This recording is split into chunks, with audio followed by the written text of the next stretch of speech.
Perkenalkan, nama saya Muhammad Fathur Rohim Kurniawan dari kelas MIS 18.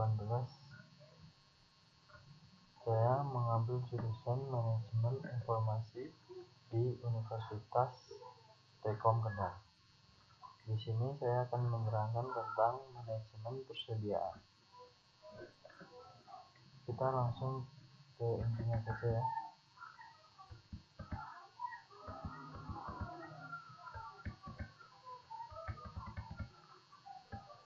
Untuk rumusan masalah, 1. Apa yang dimaksud dengan manajemen persediaan? 2. Apa saja jenis manajemen persediaan? 3. Apa saja fungsi dan manfaat manajemen persediaan? 4. Bagaimana metode manajemen persediaan yang digunakan perusahaan? Untuk tujuan penulisan, untuk mengetahui pengertian dari manajemen persediaan. 2. Untuk mengetahui jenis-jenis dari manajemen perusahaan. 3. Mengetahui dan memahami fungsi dan manfaat dari manajemen perusahaan.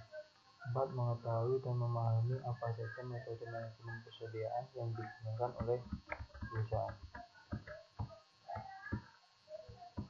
Pembahasan. A. Pengertian manajemen persediaan. Manajemen persediaan merupakan salah satu bagian dari perusahaan yang berfungsi untuk menjaga dan mengatur persediaan yang dimiliki perusahaan. Manajemen persediaan juga termasuk dalam manajemen rantai pasokan yang mengawasi aliran barang dari produsen ke gudang dan dari fasilitas penyimpanan ke titik penjualan. Persediaan memuat arti beragam, yaitu dapat berupa bahan baku, bahan pembantu, barang dalam proses, barang jadi, bahkan suku cadang. Mengatur jumlah persediaan tidak semudah yang diperkirakan. Jika persediaan terlalu banyak, maka semakin tinggi biaya untuk penyimpanan. Sebaliknya, jika kurang malah bisa menghambat proses produksi. Jenis manajemen persediaan. Jenis manajemen persediaan setiap perusahaan tidaklah sama, karena setiap perusahaan membutuhkan bahan persediaan yang bergantung pada aktivitas produksi yang dikerjakan. Namun secara teori persediaan yang terdapat dalam perusahaan dapat dibedakan atas 1. Jenis persediaan menurut fungsinya. A. Batch stock lot atau lot size inventory, yaitu persediaan yang diadakan karena kita membeli atau membuat bahan atau bahan dalam jumlah yang lebih besar dari yang dibutuhkan pada saat itu. Terjadinya persediaan ini karena pengadaan barang atau bahan yang dilakukan lebih banyak lagi dari yang dibutuhkan. Keuntungan yang akan diperoleh dari adanya batch stock atau lot size inventory ini adalah 1. Memperoleh potongan harga pada harga pembelian. 2. Memperoleh efisiensi produksi manufacturing economy karena adanya operasi atau produksi yang lebih lama. 3. Adanya penghematan dalam biaya pengangkutan. B. Fluctuation stock, yaitu persediaan yang diadakan untuk menghadapi fluktuasi permintaan konsumen yang dapat diramalkan. Dalam hal ini, perusahaan mengadakan persediaan untuk dapat memenuhi permintaan konsumen. Apabila tingkat permintaan menunjukkan keadaan yang tidak beraturan atau tidak tetap dan fluktuasi permintaan yang sangat besar, maka persediaan yang dibutuhkan sangat besar pula untuk menjaga kemungkinan naik turunnya permintaan tersebut. C.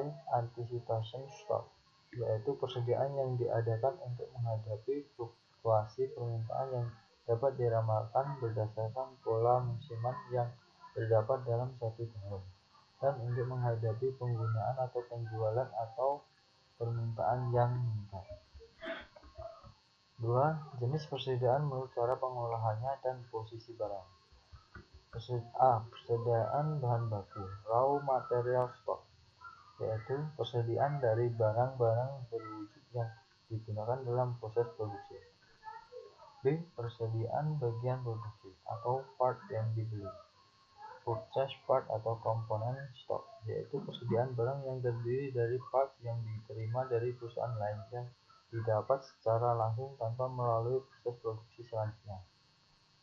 C. Persediaan bahan pembantu atau bahan pelengkap atau supplier stock, yaitu persediaan barang atau bahan yang diperlukan dalam proses produksi untuk membantu menghasilkan produksi atau dipergunakan dalam bekerjanya suatu perusahaan tetapi tidak merupakan bagian atau komponen dari barang jadi.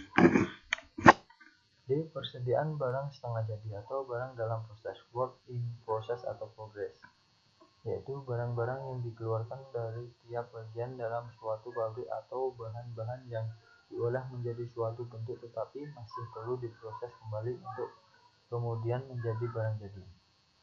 3. Persediaan hubungan antara produksi dan penjualan produk.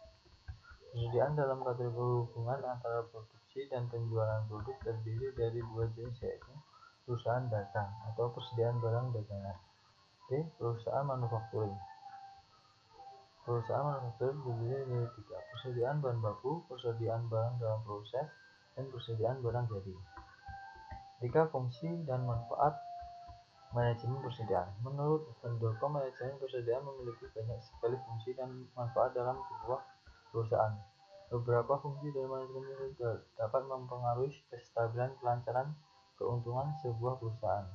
Fungsi-fungsi tersebut antara lain yaitu: 1. Fungsi decoupling atau persediaan decoupling ini memungkinkan perusahaan dapat memenuhi permintaan langganan tanpa tergantung pada supplier.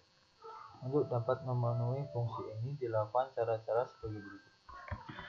Yang pertama, persediaan bahan mentah disiapkan dengan tujuan agar perusahaan tidak sepenuhnya tergantung penyediaannya pada supplier dalam hal kuantitas dan pengiriman. 2. Persediaan barang dalam proses ditujukan agar tiap bagian yang terlibat dapat lebih leluasa dalam berbuat. 3. Persediaan barang jadi disiapkan pula dengan tujuan untuk memenuhi permintaan yang bersifat tidak pasti dari langganan. 2. Fungsi economic load-sharing. Tujuan dari fungsi ini adalah mengumpulkan persediaan agar perusahaan dapat berproduksi serta menggunakan seluruh sumber daya yang ada dalam jumlah yang cukup, dengan tujuan agar dapat menguranginya biaya per unit produk. 3. Fungsi antisipasi. Perusahaan sering menghadapi ketidakpastian jangka waktu pengiriman dan permintaan akan barang-barang selama periode pemesanan kembali, sehingga memerlukan kuantitas persediaan ekstra. Persediaan antisipasi ini penting agar proses produksi tidak terganggu. Sehubungan dengan hal tersebut, perusahaan sebaiknya mengadakan seasonal inventory, persediaan musiman. Adapun manfaat dari persediaan adalah menjamin kebebasan atau kelancaran kegiatan operasional internal dan eksternal, sehingga permintaan pelanggan dapat terpenuhi tanpa tergantung pemasok. D. Metode manajemen persediaan. Perhitungan dalam manajemen persediaan banyak sekali jenisnya. Beberapa jenis perhitungan yang sangat penting dalam manajemen persediaan dan juga sering digunakan dalam sebuah perusahaan, terutama dalam perusahaan industri manufakturing. 1. Metode Economic Order Quantity atau EOQ. Pada umumnya perusahaan menggunakan cara tradisional dalam mengolah persediaan, yaitu dengan cara memiliki persediaan minimal untuk mendukung kelancaran proses produksi. Di samping itu, perusahaan juga memperhitungkan biaya persediaan yang paling ekonomis yang dikenal dengan istilah Economic Order Quantity atau EOQ. EOQ akan menjawab pertanyaan berapa banyak kualitas bahan baku yang harus dipesan dan berapa biayanya yang paling murah atau paling ekonomis. Manajemen harus menghitung biaya yang paling ekonomis pada setiap jumlah barang yang dibeli atau dipesan. Biaya tersebut adalah saling hubungan antara harga bahan baku, biaya penyimpanan yang umumnya dihitung berdasarkan persentase tertentu dari nilai persediaan rata-rata. Jumlah bahan baku yang dibutuhkan dalam satu periode, misalnya dalam 1 tahun, dan biaya pesanan. Total biaya penyimpanan persediaan atau total carrying cost atau TCC. Biaya TCC ini mencakup sewa gudang, pemeliharaan barang di dalam gudang, modal yang tertanam dalam inventory, pajak, dan asuransi. Biaya penyimpanan persediaan dalam EOV bersifat variabel terhadap jumlah inventory yang dibeli, sehingga rumusnya sebagai berikut.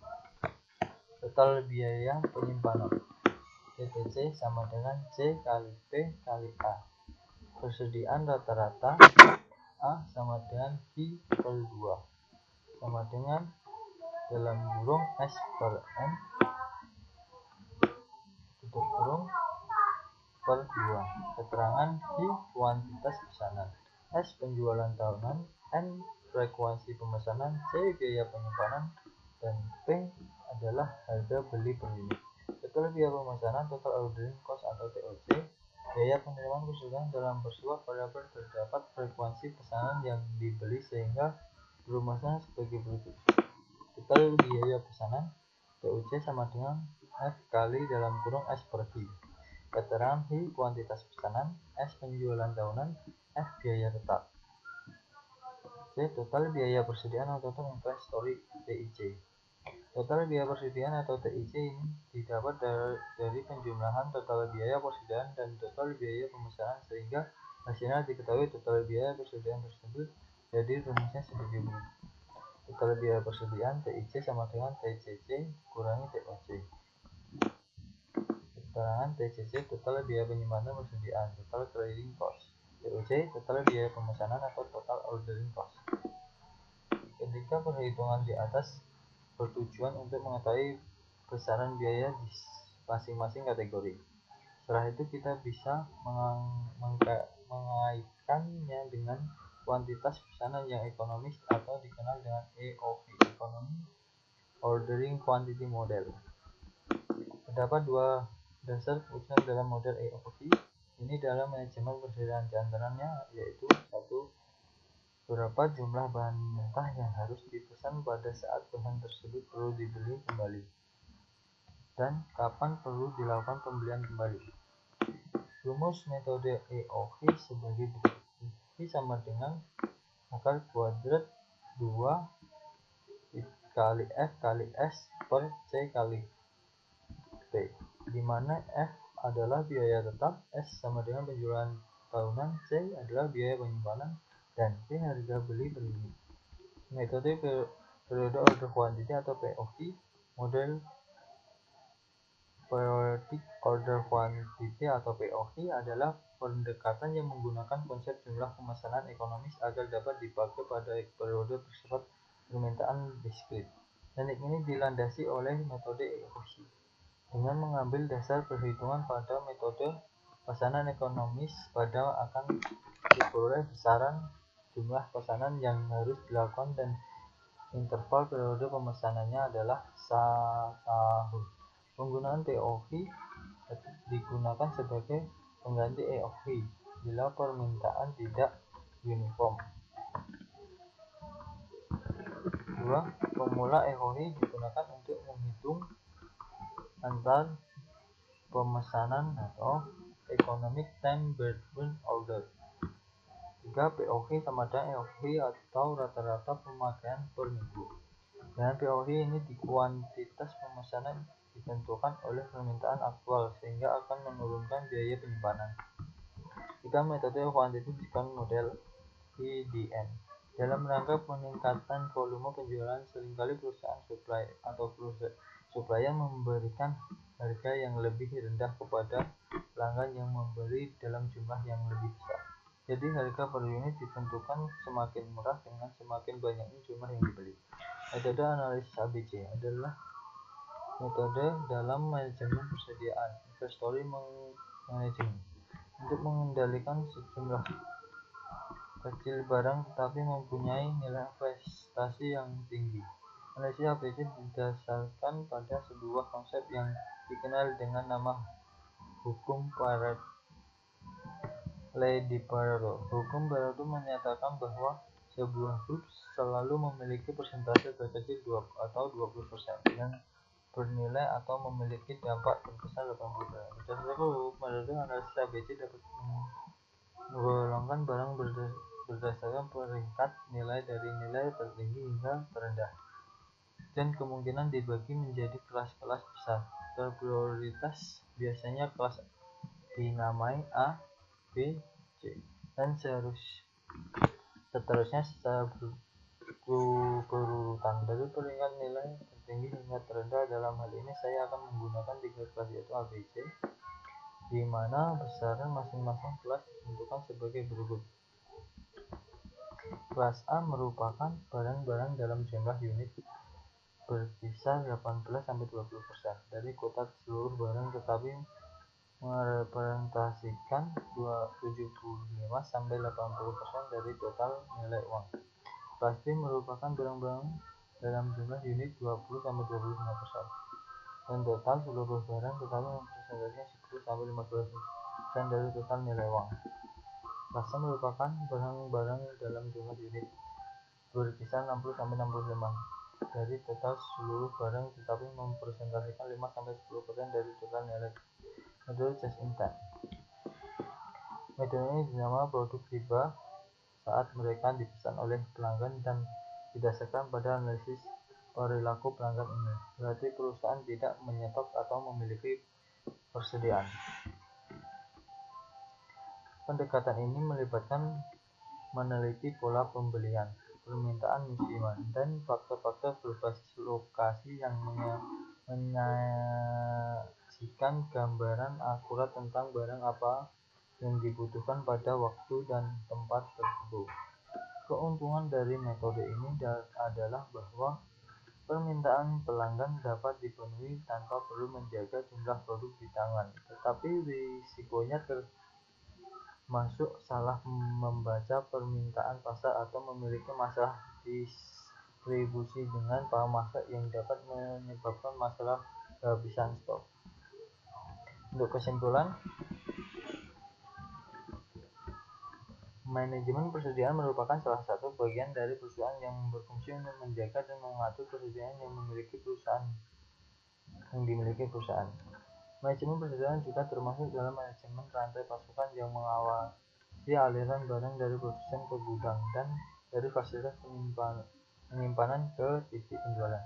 Manajemen persediaan setiap perusahaan berbeda, namun secara teori manajemen persediaan dapat dibagi menjadi beberapa jenis, yaitu jenis persediaan menurut fungsinya, fresh stock, load is inventory, B, fluctuation stock, C, anticipation stock. Jenis persediaan menurut cara pengolahan dan posisi barang, A, persediaan bahan baku, B, persediaan bahan produksi, C, persediaan bahan membantu atau bahan pelengkap, D, persediaan barang setengah jadi atau barang dalam proses. Jika persediaan hubungan antara produksi dan penjualan produk dibagi menjadi dua, perusahaan dagang dan perusahaan manufaktur. Fungsi dan manfaat manajemen persediaan terdiri dari 1. Fungsi decoupling, 2. Fungsi economic load-sharing, dan fungsi antisipasi. Perusahaan memiliki metode manajemen persediaan efektif. Metode itu adalah metode Economic Order Quantity atau EOQ, 2. Metode Periodic Order Quality, dan 3. Metode Quantity Discount Model, 4. Metode analisis ABC, 5. Metodologi just in time. Saran berdasarkan dari pembahasan di atas, maka penulis mengemukakan saran bahwa penerapan manajemen persediaan yang baik harus dilaksanakan secara efektif karena akan menunjang keberhasilan perusahaan tersebut.